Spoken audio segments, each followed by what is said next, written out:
yesterday's video, I got mostly positive feedback where I was reiterating, among other things, I was reiterating the difference between red pill and black pill. Red pill and black pill. Because I find that if there's two pills that tend to be confused and conflated for each other many times, is the red pill and mindset and the black pill mindset. And I almost feel compelled to at least 2 or 3 times a month to distinguish the difference. Now, blue pill and red pill are never confused for each other. I don't think blue pill and purple pill are rarely, if ever, confused and conflated for each other. And red pill and purple pill are rarely, if ever, confused and conflated each other. But red pill and black pill tend to very much, similar to my 4 modes of behavior, as I mentioned in yesterday's video, mode 1 and mode 4. I have a lot of guys who tend to confuse and conflate mode 1 behavior and mode 4 behavior because they both involve bold, upfront, very verbally direct, straightforward honesty. But the difference is mode 4 has undertones of anger, bitterness, resentment, and antagonism, and harsh criticism. Whereas mode 1 is just more about being straightforwardly honest in a manner that's smooth and seductive and centers around just letting women know what your true romantic or strictly sexual desires, interests, and intentions are. Here's what I will say about black pill versus red pill. See, here's the problem. And I think I've said this before, so this is me repeating myself, but I repeat myself a lot. A lot of men always want to concentrate on the differences between men and women's behavior, more specifically, men and women's sexual behavior, men and women's emotional composition and disposition, and men and women's moral character and integrity. A lot of men love to point out our differences. But one thing you've heard me say in a lot of videos is that a lot of men make the mistake of overlooking our similarities. Our similarities. And as I had a woman who commented in my comment section yesterday, who goes by the name, I think, Mystical Me. She said, she made a comment that I actually half agree with, and she said one thing I agree with and one thing I disagree with. The thing she said that I disagree with, she said, Alan, she actually accused me of being a woman basher. She said I was a woman basher. I've never been called a woman basher before. Oh, no, I take that back. No, that might be the second time.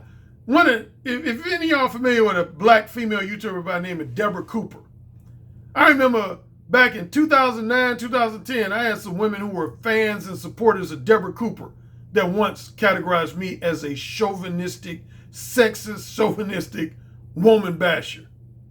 And their main justification for it, they said, he tends to emphasize casual sex more than he does long-term meaningful relationships. And therefore, he's sexist, he's chauvinistic, and he bashes women.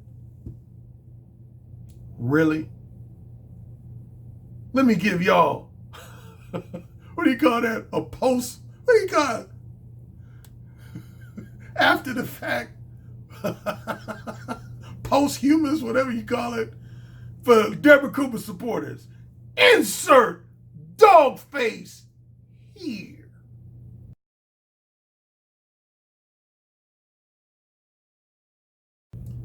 So to all of Deborah Cooper's fans and supporters now Deborah Cooper herself didn't say that, but her fans and supporters did. And I say to them, shut the fuck up. Mystical Me actually called me a woman basher, and her justification for calling me that is she said I shouldn't be separating women's true nature from men's true nature. She said I should just refer to both men and women's nature as just human nature. And honestly, to a large degree, she is technically right. I don't wholeheartedly disagree with that assertion. I disagree with the fact that she called me a woman basher, because I don't bash women. As a lot of my people pointed out in their response to her comment, I had one or two guys say Alan is probably the most fair and balanced podcaster on YouTube when it comes to assessing and evaluating the flaws and weaknesses of men's behavior versus assessing and evaluating the flaws and weaknesses of women's behavior. I would argue that I'm the most fair and balanced and objective podcaster on YouTube. Bar none. Shit. My commentary is never negatively slanted towards men, and my commentary is rarely, if ever, negatively slanted towards women. Like in respect to my books.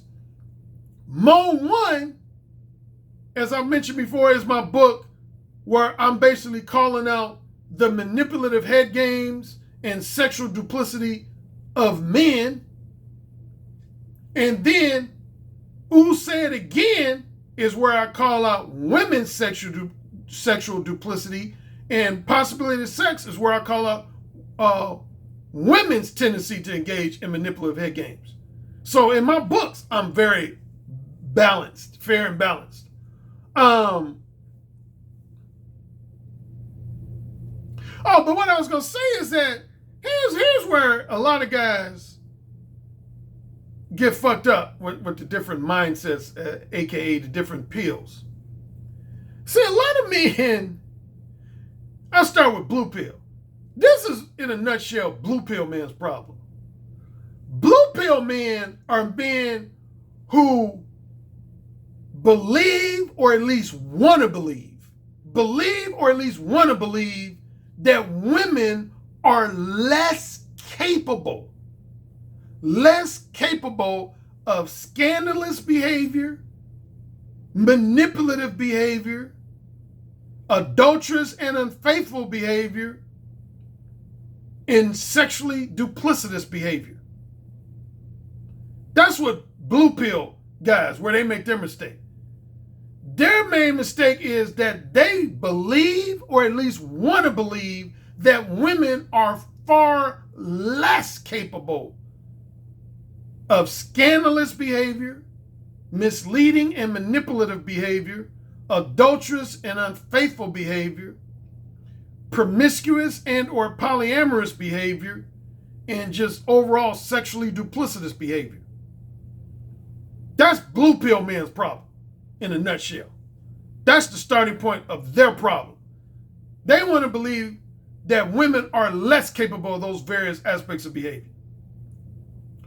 On the flip side, black pill men, their main problem is that they tend to categorize women as being significantly more scandalous than the average man is, significantly more misleading and manipulative than the average man is, significantly more promiscuous and or polyamorous than the average man is, significantly more adulterous and unfaithful than the average man is, and just overall have significantly a lower degree of moral character and integrity than the average man is, which is bullshit. That's bullshit. And red pill is a guy who's pretty much right in the middle. Given those two extremes, red pill is someone who's right in the middle. He doesn't look at women as being significantly more scandalous than men are as a group, like black pill men do. But at the same time, he doesn't look at them as being significantly less scandalous and adulterous and unfaithful and promiscuous and polyamorous and misleading and manipulative compared to men. Basically, a red pill guy, in real simplistic terms, is the guy who says women are essentially just like us in terms of their capability to be scandalous, in terms of their capability to be promiscuous and or polyamorous, in terms of their capability to be adulterous and unfaithful, in terms of their capability to be misleading and manipulative, in terms of their capability to compromise their moral character and integrity. A red pill guy is a guy who says women are no better than us, but they're no worse than us. They're about the same as us. And see, a lot of men can't handle that. That's the reality. A lot of men, I've had men actually say that to me. So that's not just me talking out my ass. I've had men say to me, there's some men who've actually told me that they feel like women should be more sexually self-controlled than the average man, more disciplined when it comes to their sexuality than the average man, more strictly monogamous than the average man, more resistant to seduction and sexual advances than the average man. You're unrealistic if you believe that and you desire that. You're an unrealistic motherfucker. But again, I've literally had men tell me that. Like, I've had some men, they say, well, Alan, to me, women aren't worth dating and they aren't worth marrying if they aren't capable of exhibiting more sexual restraint, sexual self-control, sexual self-discipline than us men. Like, I've heard men make this ridiculous statement even here on YouTube. Do you know some men will say stuff like, well, men, we were born to cheat. We were born to cheat and fuck multiple women, but women were not. Women are going, some men believe women are going against their nature when they engage in promiscuous behavior, polyamorous behavior, and or adulterous and unfaithful behavior. And that's why I did my infamous video called The Myth of the Prudish and Monogamy-Oriented Good Girl, which was probably to this day one of my top 5 most popular videos. The Myth of the Prudish and Monogamy-Oriented Good Girl. Because there's some men who actually believe that. They believe men were born to be promiscuous and or polyamorous, but women were more so born to be prudish or at least semi-prudish and strictly monogamous. Nigga. Please. Are you serious? Don't be a dumb fuck all your life. If you're one of the guys who believes that. Don't be a dumb fuck all your fucking life. Women ain't no different than us, other than the fact that they got a pussy and titties, and we got a dick. And even some overweight men got titties. So some men got dick and titties, and women got pussy and titties. I mean, no doubt, we do have some differences between us in the way we see things and the way we operate in some respects, but we also have a hell of a lot of similarities. And I've pointed them out a number of times. Like, for example, a lot of men want to marry a strictly monogamy-oriented good girl, but they want to fuck around on the side with women who are more kinky and more promiscuous and or polyamorous as their side bitches or their mistresses. But yet, y'all don't think women are the same way. Women don't want to do the same thing. They want a good man as the husband, fiance, or long-term boyfriend, and more specifically, a man who's going to be faithfully monogamous to them, but then they want to have side dudes. Like I've been a woman's side dude. They want side dudes that they can get occasional, either regular, semi-regular, occasional dick from and be kinky with and show them the real slut side that they really have. What the fuck makes y'all think that women are significantly different than us when it comes to sexuality? What? Now, I ain't gonna lie. I'll put a little part of the blame on society in general. And that's what a lot of men have pointed out. A lot of men will say, Alan, you got to cut me some slack because society is the one who feeds us this bullshit that women are more prudish than us or more strictly monogamous than us or more beyond reproach than us, and etc. Which is at least halfway true. A lot of TV shows almost promote that. Movies promote that. Media and entertainment industry in general promote that. Some factions of organized religion promote that. So yeah, I give you that. Society feeds men a lot of bullshit about women. And I've already covered that in a few videos why that is. The powers that be know what they're doing.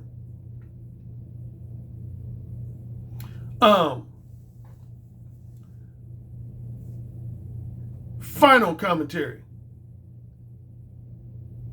Oh yeah, a lot of people have been asking me, Alan, I mentioned this before, a lot of people have said, Alan, you should write another book. And if you do, your next book should center around BDSM and polyamory. BDSM and polyamory. Now, some guys are in favor of long-term polyamorous relationships, and other people are critical of them. Like I've had some people say, well, Alan, when you're in a polyamorous relationship, aren't you essentially just operating as a cuckold? Aren't you essentially operating as a cuckold? No. And I've explained that before. No, you're not. What is a cuckold? And I've given this definition probably on 2 or 3 previous videos. Since that term is thrown out a lot in the manosphere, he's a cuck. He's a cuck. You're a cuck. He's a cuck. What's a cuck? He's a cuckold. You know, you're a cuckold, blah, blah, blah. What is a cuck? Well, there's 2 variations, number one. There's 2 variations of a cuckold. There's one, the formal definition of a cuckold. Then there's the BDSM/polyamorous variation and description of a cuckold. One is voluntary. In other words, the man is a cuckold and he consciously is aware of the fact that he's a cuckold. That would be the BDSM polyamorous variation of a cuckold. And the more formal definition of cuckold is when a guy doesn't really realize he's a cuckold until it's too late. Here's the formal definition of a cuckold. A cuckold falls into 1 or 2 categories as far as the formal definition. Is either when you're married or at minimum you're cohabitating with a woman. You're married to a woman and at minimum you're cohabitating with a woman, and your wife or cohabitation partner is frequently exhibiting, indulging in, engaging in adulterous and unfaithful behavior behind your back, and you're like essentially the last one to find out about it. So let's say you either married to a woman or you were cohabitating to a woman, and your wife or cohabitation partner was sleeping with like 6 different guys in your neighborhood, and like almost everybody in the neighborhood knew she was fucking around on you behind your back, and you were almost like the last person to find out about it. That would make you a cuckold. That would be part of the formal definition of a cuckold. People would say, damn, she cuckolded that motherfucker. Yeah, anytime your wife or cohabitation partner, romantic companion is cheating on you on a regular basis, and almost everybody knows she's cheating on you, but you're like in the dark about it. You have no clue until it's, basically too late. That essentially means you've been cuckolded by a woman. Second formal definition of a cuckold, and the more prominent definition of a cuckold, is when you're married or you've been in a long-term romantic relationship, preferably a cohabitation relationship, and your wife or cohabitation partner gets pregnant by another dude, and you, instead of you breaking up with her immediately or divorcing her immediately, you decide to raise that other man's son or daughter as if it's your own. As if it's your own. That would make you officially a cuckold. That's actually the most prominent definition of a cuckold. Is when your wife, fiance, or long-term girlfriend gets pregnant by another dude, and instead of you just dropping that bitch like that, you say, okay, yeah, I'm going to go ahead and help you raise this other man's son or daughter. And she said, oh, you're so sweet, honey. I love you so much. I love you so much for helping me raise your coworker's son and daughter, or your boss's son and daughter, your best friend's son and daughter, as if it's your own. You're so sweet. No, that ain't sweet. That's called being a motherfucking no backbone cuckold. So that's the 2 formal definitions of cuckold. Then within the world of BDSM and polyamory, a cuckold is a man that chooses to be the submissive and subservient partner in a relationship. Yeah, if you're in a relationship with a woman, whether it's a marriage or just a long-term relationship, cohabitation relationship, and you basically allow your wife or female partner to dominate you, and even more so verbally abuse you and disrespect you in the company of other people, and on top of that, she brings men to your place known as bulls and fucks them right in front of you, and she's talking down to you and verbally abusing you while she's doing it, that means that in the BDSM world or polyamory world, that means you're a cuckold. You're a cuckold. Now, to clarify, there's some men who allow their wives and partners to fuck other men that are not cuckolds. So a lot of guys have this impression that if any man who allows their wife, fiance, or girlfriend to have additional sex partners or lovers, he's a cuck. No, that's not true. That's y'all being just haters. No, because the most common would be simply guys who are into what's known as swinging, which is a form of polyamory, swinging and or couple swapping. Swinging and or couple swapping. Men who are into swinging or couple swapping, they're into voyeurism, which is they get off on watching their wife, fiance, or girlfriend have sex with another man. So they're into voyeurism, but that doesn't make them a cuckold. That doesn't make them a cuckold because they're not submitting to their partner. You're not officially a cuckold until you're submitting to your partner. Like, that's the difference between if you're familiar with BDSM and polyamory, the difference between what's known as a hot wife and a slut wife. I'm sure most of y'all have heard those two terms, hot wife and slut wife. A hot wife is part of what's known as a bull hot wife cuckold relationship. And in that relationship, the cuckold, that's where the woman is what's known as a switch. She's a switch, which means she's both dominant and submissive. She's dominant with her cuckold and she's submissive to her bulls. That's a hot wife. A slut wife would be the wife or partner of a swinger or a couple swapper. They nickname that a slut wife. But for all you guys who are saying, well, Alan, I know you're into long-term polyamorous relationships. Doesn't that technically make you a cuck? A cuck because you're knowingly allowing your romantic companion or spouse to have sex with other men? Well, let's say you engaging in nothing but casual sex. And you got a favorite fuck buddy. If you got a favorite fuck buddy that you're not in a relationship with, you know she fucking other motherfuckers. You know she fucking other motherfuckers. So if you're going to define a guy as a cuck simply because he knowingly allows her to fuck other guys, then that means any guy who has fuck buddies who are fucking other men is a fucking cuckold. If we're going to define it that way, that means if you got a fuck buddy who's fucking another motherfucker, you a cuckold. No, just the fact that you allow a woman to have one or more additional lovers does not make you a cuckold. Another clarification about polyamory. A lot of people think polyamory means you can just do what the fuck you want to do. You can just fuck anybody you want to. No. Anybody who believes that's the way it works, you ain't truly been in a truly polyamorous relationship. Even in a polyamorous relationship, there's rules, guidelines, and boundaries. Rules, guidelines, and boundaries. Man, usually when you're in a polyamorous relationship, which is what I've been in, most of my long-term relationships have been polyamorous relationships.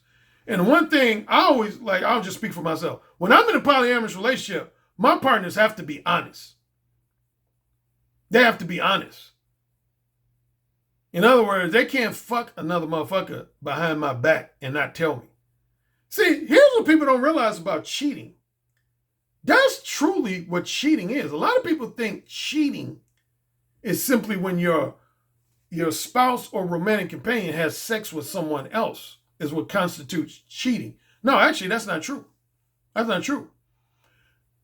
What makes it cheating is the fact that you establish that your relationship is going to be strictly monogamous, and you're putting on the facade for your spouse or partner that you're adhering to that standard.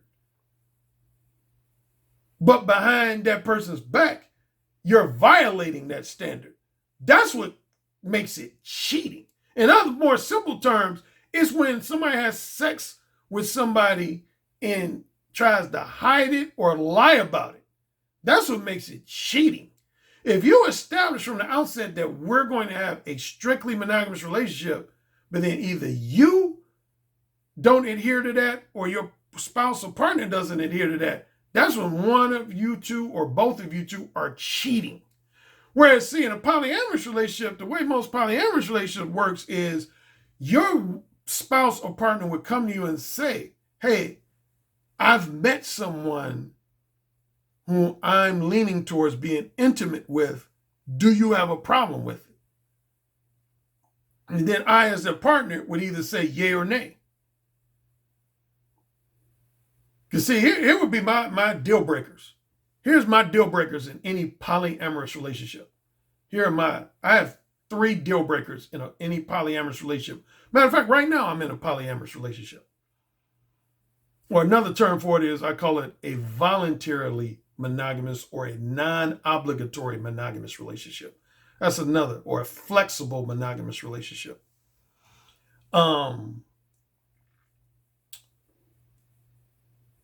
Here's what I don't tolerate when I'm in a polyamorous relationship.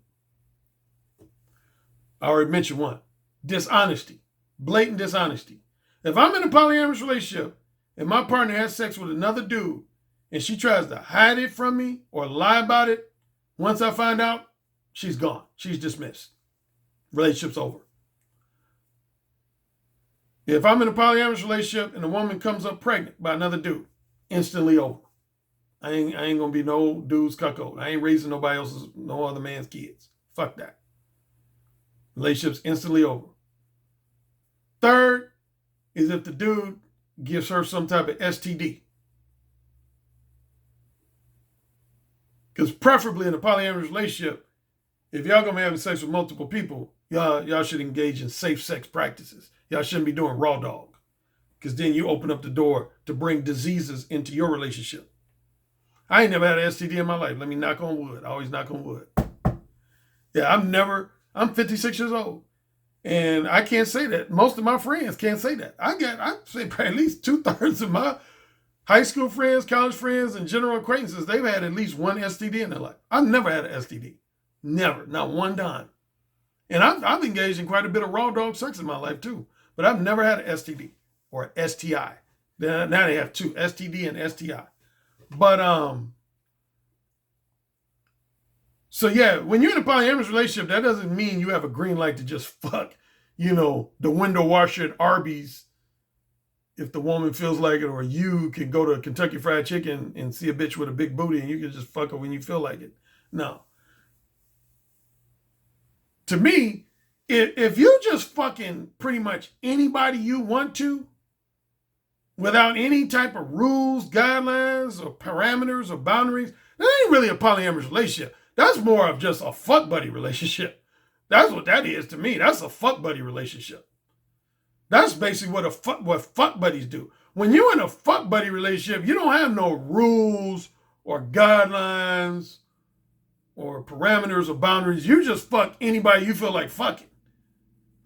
To me, that's more of a fuck buddy relationship. Even if y'all happen to be married, to me, y'all still fuck buddies. Y'all ain't in polyamorous relationship. Polyamory is a relationship that's halfway between promiscuity and strict monogamy.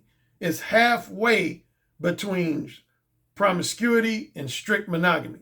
Yeah, there are some degree of rules, guidelines, parameters, and boundaries involved in a polyamorous relationship.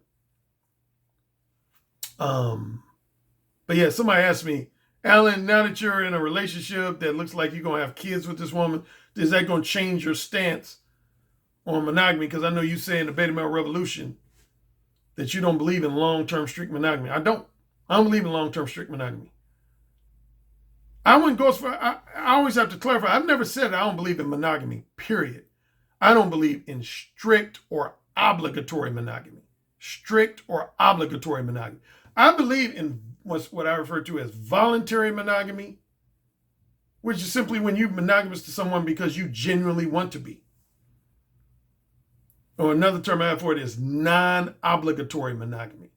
Non-obligatory monogamy. I don't like to force any woman I'm in a relationship to be monogamous with me because I know realistically this is part of me being red pill. I know realistically that ain't gonna work. You can't ever, particularly in today's society, you can't, with birth control methods and shit, you an idiot if you try to force your woman to be monogamous to you. Seriously. If you tell your wife, you bitch, you better not cheat on me, you better not cheat on me, man, you almost inviting that woman to cheat. You almost inviting that woman to cheat. And I'm just keeping it real with you. You almost inviting that woman to cheat. I don't ever like to display jealousy or over possessiveness or being overly territorial with women, because that's when you almost provoke women to cheat on your ass. Because you hear me say this comment multiple times. Women, when it comes down to the nitty gritty, women are going to fuck who they really want to fuck. I don't care if that woman's your wife. I don't care if she's your fiance. I don't care if she got a big ass ring on her finger. If she meets a guy that she really wants to fuck, she gonna fuck him. She gonna find a way to fuck him. You might as well prepare yourself for that shit. She gonna find a way to fuck him. That's not to say that you can't administer consequences and repercussions if she does fuck somebody that you don't want her to fuck. Yeah, if a woman lies to me about fucking, we're done. Woman gets pregnant by another dude, we're done. Woman contracts an STD from another dude, me and her done. Done. But I think BDSM relationships and polyamorous relationships are going to be the wave of the future. I really do. And that's why I think a lot of people want me to write a book on BDSM and polyamory. Because different articles I've read and studies that have been conducted are already pointing that way. Like do you know the bull hot wife cuckold relationship, according to one article I read, this was about 5 years ago, is the fastest growing alternative sexual relationship in the country, if not in the world? That specific type of relationship, which combines elements of BDSM and elements of polyamory, that's the fastest growing alternative sexual relationship in society, is the bull hot wife cuckold. Now, some people might say, Alan, I've addressed this at least once before. Some people might say, Alan, why would anybody want to be a cuckold voluntarily? I can tell you at least one reason. As a matter of fact, if I'm not mistaken, I mentioned this in my book. Who said it again? Yeah, if there's two books that I touch on both BDSM and polyamory, but not in real lengthy or specific detail. Who said again, I have at least one chapter where I touch on BDSM, and in Beta Male Revolution, I touch on polyamory. But here's the one advantage for those that don't see any advantage. I hear a lot of you guys on social media, and particularly here on YouTube, talking about wanting to be with a woman out of your league. Out of your league. I'm just going to break it down to you, real talk. Being a woman's BDSM or polyamorous cuckold is probably your best chance. Your best chance to snag a woman that's out of your league. And that's real talk.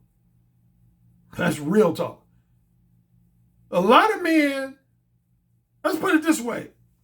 If you gave most men a choice between being an indefinite incel, where they're going to be just basically masturbating to porn for the rest of their life, or being a woman's cuckold, I guarantee at least 50% of those men would choose being a cuckold. And that's real talk. If you got a choice between being an incel, or if not an incel, just only being able to hook up with women that are like, on a scale from 1 to 10, that are 2s, 3s, and 4s, a lot of men would rather be a cuckold. Because that's the main advantage for a cuckold. And again, I explain that in my book, Who Said Again.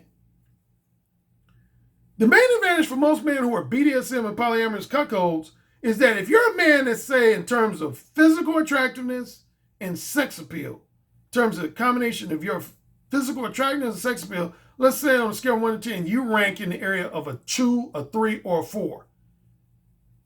If you're not either a super wealthy sugar daddy, or you're not willing to be a cuckold, you ain't never pulling no 8, 9, or 10. I'll put money on that. I guarantee you not. You ain't gonna ever pull no 8, 9, or 10. It's possible possible for a man to pull a woman that's slightly out of his league without the benefit of wealth or being a cuckold. And I help men do that. Like, let's say on a scale of 1 to 10, you're a 5 or a 6, and you're looking to pull a woman that's a 7 or an 8 or maybe even a 9. I can help men do that even without the benefit of that man having great wealth or being relegated to being a cuckold. But when you're talking about a man that's a 2, 3, or 4, and he's trying to hook up with an 8, 9, or 10, the only way, there's only 2 ways, generally speaking, you're going to hook up with an 8, 9, or 10 if you're a 2 or 3 or 4. And that's if you're either a ridiculously wealthy sugar daddy type motherfucker or you willing to be a cuckold. Other than those 2 options, you either going to be an incel or you're going to have to hook up with women who are 2s, 3s, and 4s. Trust me when I say that. Trust me when I say that.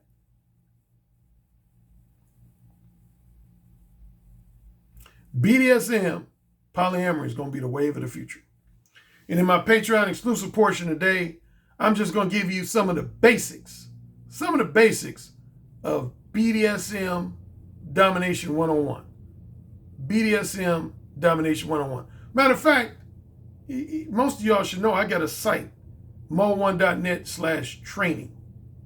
mo1.net/training. That's where I cover BDSM consultations and polyamorous consultations. Is mo1.net/training. But yeah, I'm going to be giving the basics in my Patreon exclusive portion. Join me there. Now, just in the last, 2, 3, 4, maybe 5 months, I've been getting a lot of inquiries about my BDSM consultation sessions. Because I would say prior to this year, honestly, and maybe the latter half of last year, most of my inquiries related to my BDSM and polyamory consultation sessions and training sessions came from women, heterosexual and bisexual women, single women, or married and unmarried couples. Heterosexual and bisexual single women, or married and unmarried couples. I had very few single heterosexual men that would inquire about my BDSM and polyamory consultation sessions. But again, in pretty much the entire calendar year of 2019 and maybe the last 2 to 3 months of 2018, I've had more and more guys. Like, I know definitely in the last 2 to 3 months, I've had quite a few guys ask me more questions to do with the BDSM lifestyle and or the polyamory lifestyle. So this is just going to kind of be an overview. Nothing in real detail, but just an overview. Number 1, I'll start with polyamory. Oh, there I go messing with my hair, my thinning hair. To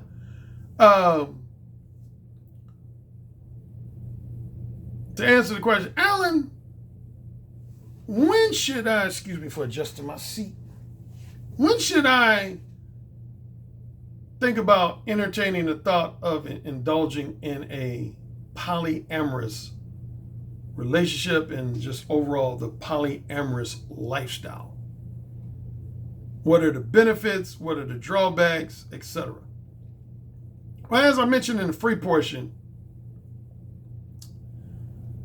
polyamory, figuratively speaking, I would categorize polyamory as a relationship status that's kind of halfway in between a totally promiscuous sexual relationship, such as a fuck buddy relationship, and a strictly monogamous relationship. Typically, when you have 2 or more casual fuck buddies, in other words, 2 or more women that you just hook up with them strictly, almost exclusively just for sex, for fucking, but you don't really spend any time with them non-sexually, that would be considered promiscuous behavior. That's promiscuous behavior. Promiscuous behavior is anytime you have 2 or more lovers that all they do is provide you with sexual satisfaction. That means you're promiscuous. Polyamorous is when you have 2 or more lovers that you spend time with both sexually and non-sexually. And even more so, you typically have some degree of emotional attachment to them. You have some degree, you care for them as human beings. You don't look at them as just like a piece of meat that you just want to have an orgasm with. You actually care for them as a fully fleshed out human being.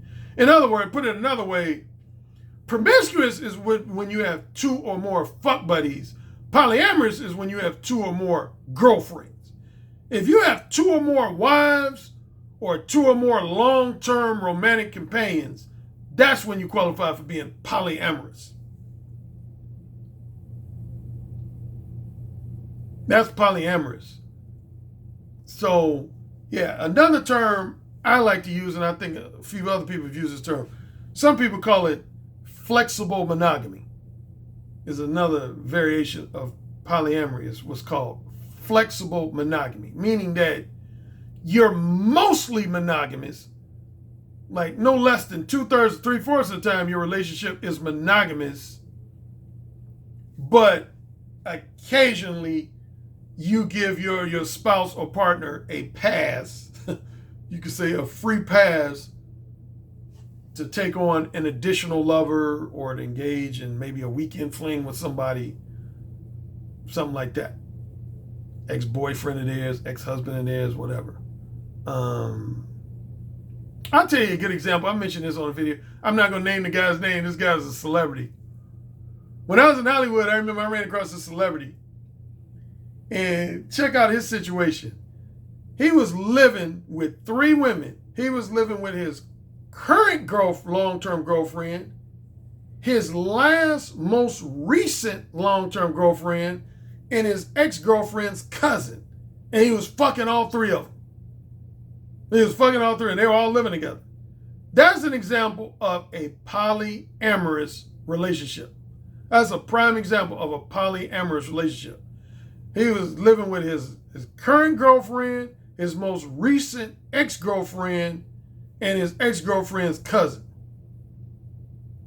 Now, I'm going to be honest, man. A lot of men, I don't think, can handle living with 3 women. Matter of fact, I remember when I was on a live stream with the woman who interviewed me named Irene Yvette. There's a lot of things Irene Yvette tended to say that I tended to disagree with. But that was one thing she said that I agree with. Somehow we got on the subject of polyamory, and she said, Alan, I'm going to be honest with you. I don't think most men,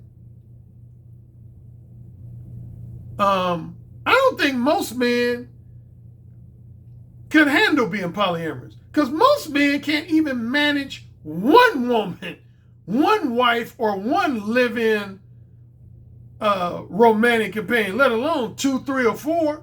And that's the truth. That's actually the truth. Some men, so if you have difficulties getting along with one wife or difficulties getting along with one long-term romantic companion, then realistically, you probably don't have what it takes to be in a polyamorous relationship. You don't have what it takes to be in a truly polyamorous relationship.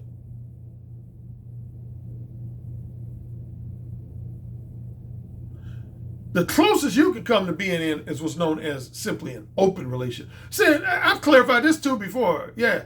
See, this is what people need to know. A lot of people think being in a polyamorous relationship and an open relationship are the same thing. But they're actually not. They're actually not. Being in a polyamorous relationship or a polyamorous marriage is different than being in an open relationship or an open marriage. What's the difference? Open is similar to what I said in the free portion. Let's say you're married and you basically tell your wife, I'm going to fuck other bitches. Ain't nothing you can do about it. I'm going to fuck other bitches, and I know realistically you're going to fuck other men when you feel like it. So we just both going to just fuck who we want to fuck. But we're going to stay married, but we're going to fuck who we want to fuck. Basically, you're essentially like married fuck buddies. Married fuck buddies. That would be more of fall in category of an open marriage. That's what's known as an open marriage. is when you just free to fuck anybody you want to.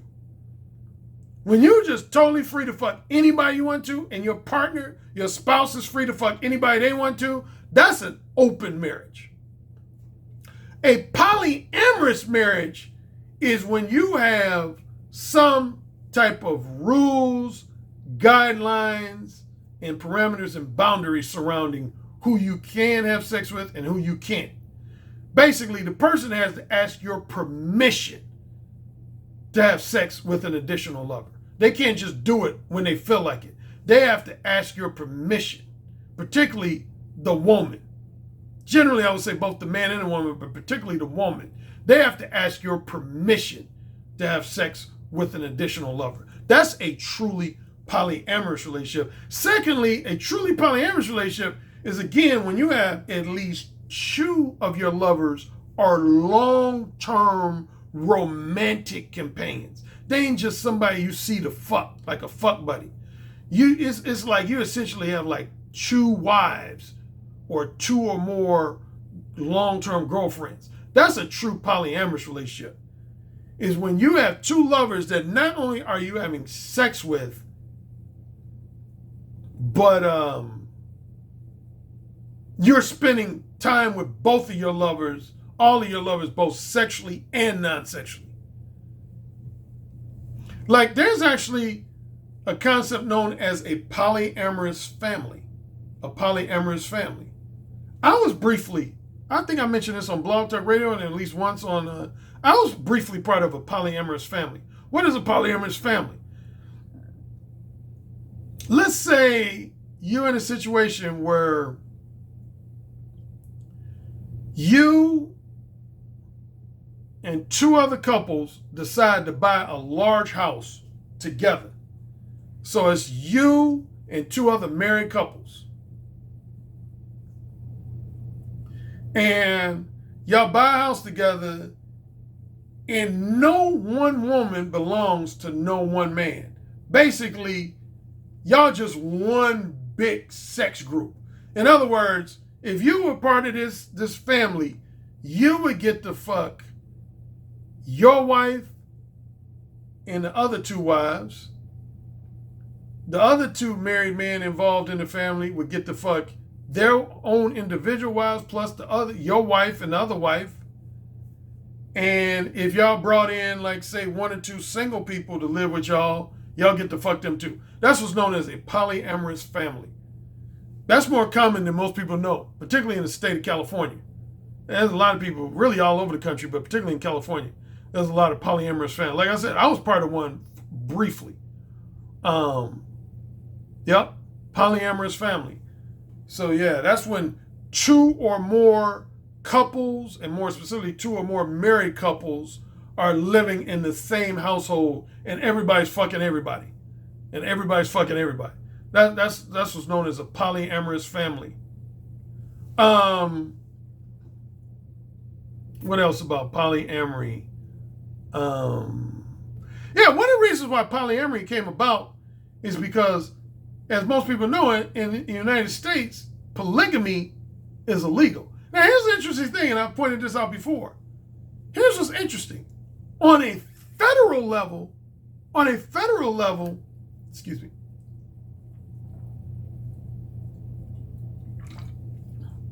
On a federal level, polyamory is actually legal. Polygamy is actually legal. But it's banned in all 50 states. So it might as well be banned on a federal level. You know what I'm saying? It's just like if cocaine was legal on a federal level, but cocaine use was banned in all 50 states, then for all practical purposes, it might as well be banned on a federal level. Because if each individual state has banned it, then you can't use it. That's how polygamy is. Polygamy is actually not banned on a federal level. It's banned by each individual state.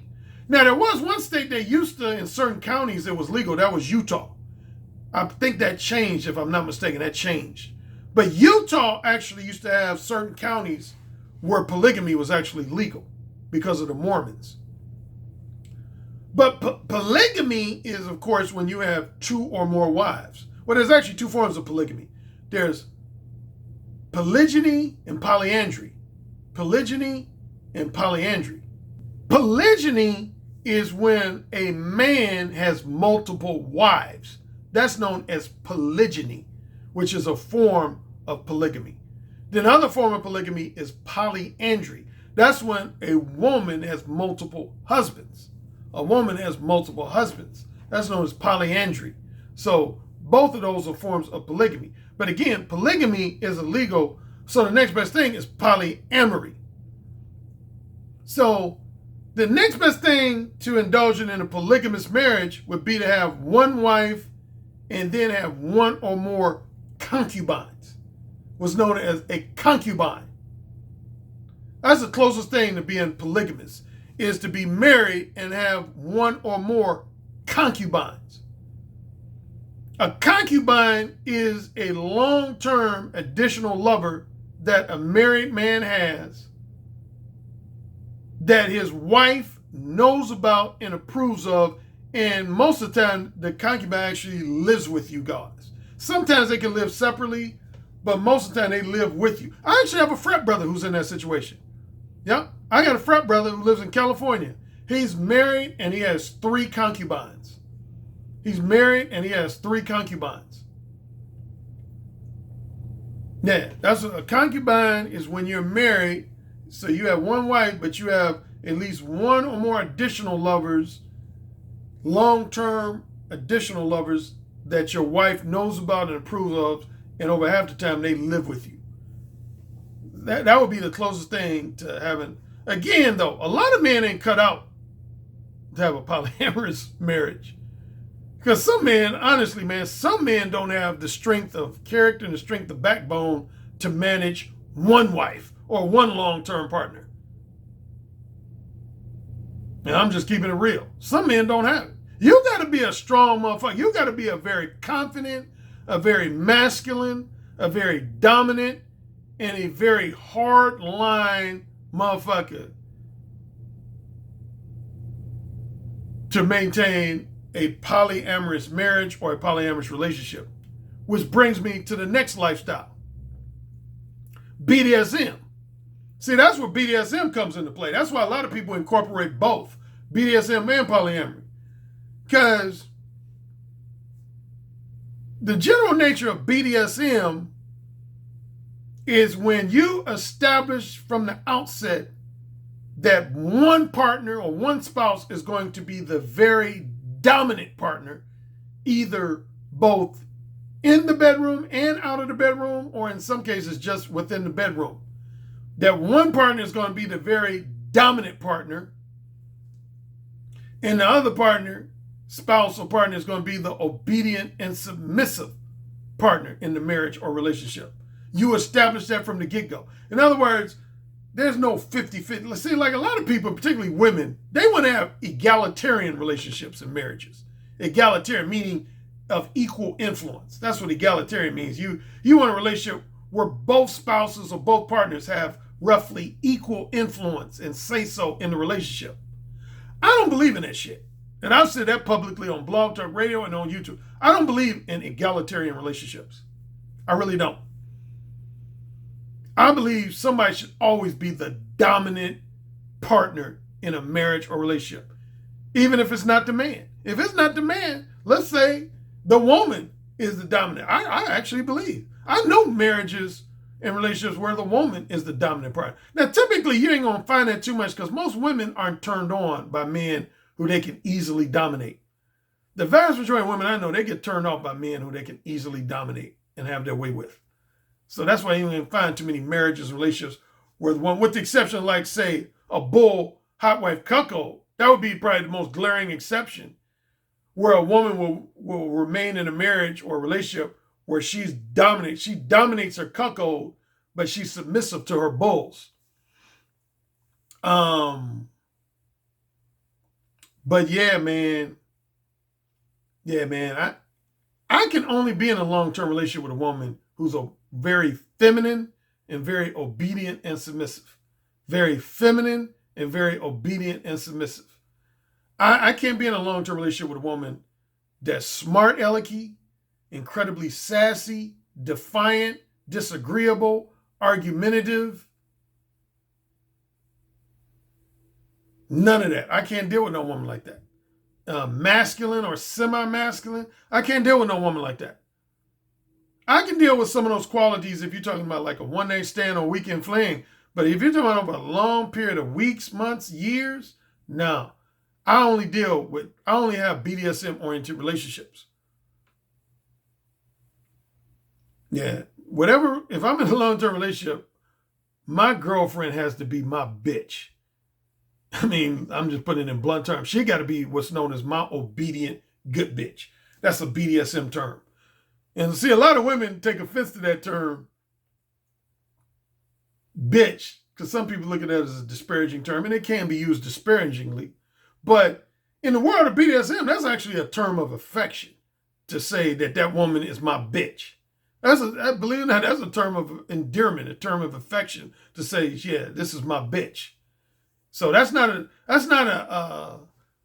an insult or disparaging term when you're in the BDSM lifestyle to refer to your girlfriend, fiance, or wife as your bitch. Yeah, that's my bitch. Like my current girlfriend, if I'm being honest, that's what she is. She's my bitch. She's my obedient good bitch. She's my submissive. She's owned and collared, if you know what that means. Well, I don't want to get into too much detail. I said this is going to be just a broad overview, but do your research on what it means to be owned and collared. What else about BDSM? Yeah, there's 4 general personalities in the BDSM world. 4 general personalities. Sexual personalities. There's what's known as a top, a dom, a master, or a mistress. Top, a dom, a master, or mistress. When you're a top or a dom, that means of course, that you're the dominant partner in the marriage or relationship no less than 99% of the time. You're the dominant partner in the marriage or relationship no less than 99% of the time. If you're a master or mistress, that's referred to what I was just talking about. That means you own your sub. That means you own your sub. When you own a submissive, that means they cannot submit to any other dom, top or dom, other than you without your permission. They can't submit. They can't satisfy the orders, commands, or requests of another dom when they're owned. In the BDSM world, being owned and collared is equivalent to being married when you're owned and collared. And that's not always the woman. Sometimes the man. If a man is owned and collared, that means he has a mistress. If a woman is owned and collared, that means she has a master. So that's the one sexual personality. Top, dom, mistress, master. On the exact opposite end was known as a bottom, submissive, or slave. Bottom, submissive, or slave. That means you're the obedient and submissive spouse or partner in a relationship. No less than 99% of the time. You're the obedient and submissive. And if you're a slave, again, that means you're owned and collared. That means you have a master or a mistress if you're a slave.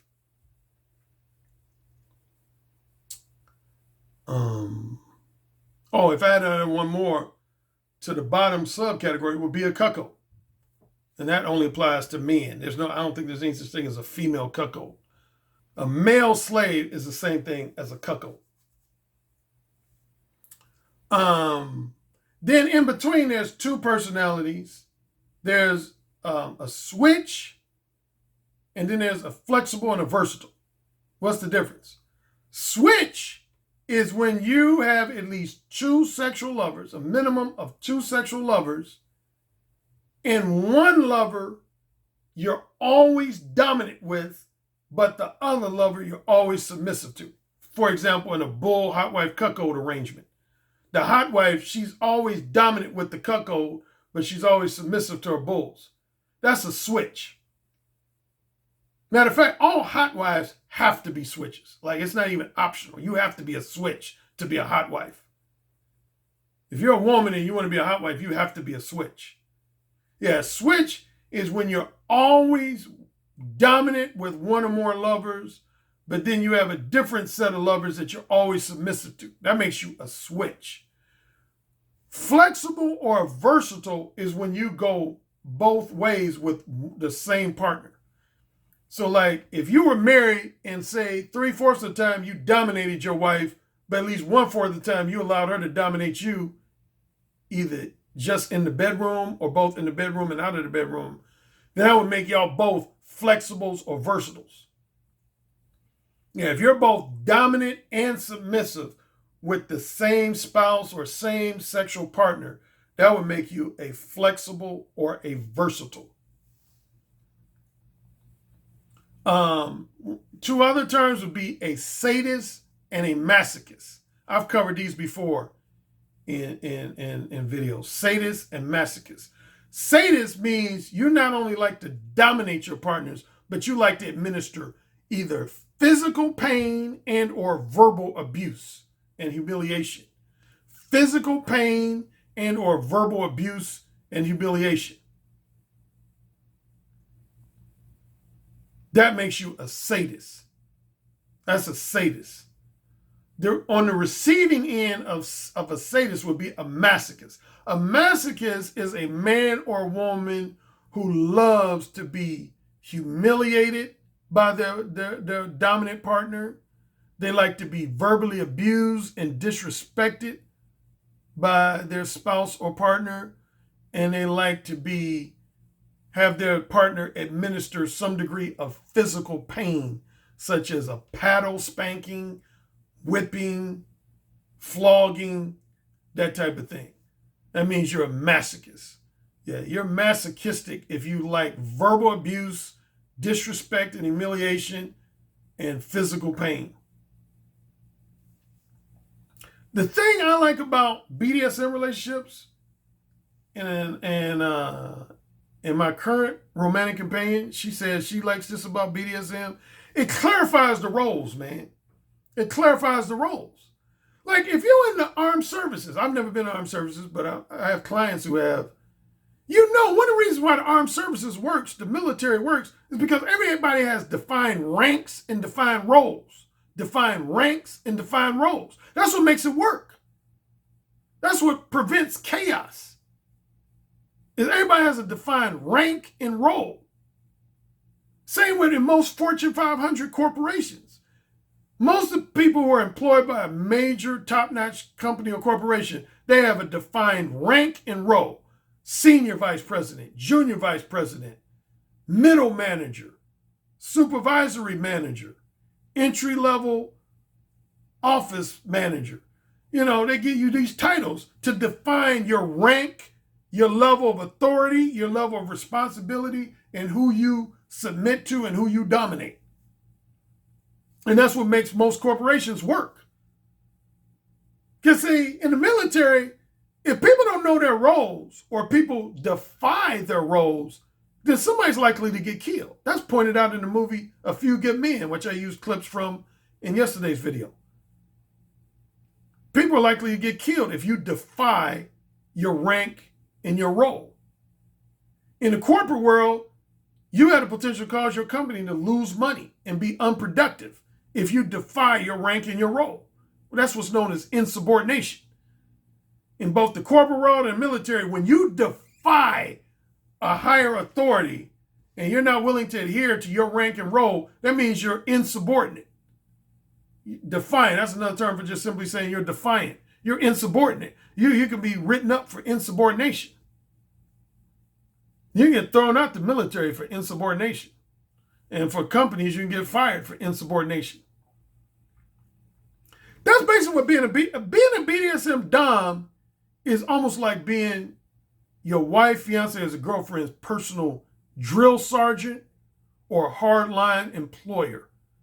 Their personal drill sergeant, surrogate father figure, and hardline employer. That's how you got to operate. You got to think of yourself similar to like a drill sergeant, a hardline employer, and or a surrogate father who likes to discipline his daughter. Get it? Got it? Good. Mo1.net/training is where you find out more information about what I have to offer in the way of BDSM advice and polyamory advice. All right. Have a great weekend, fellas.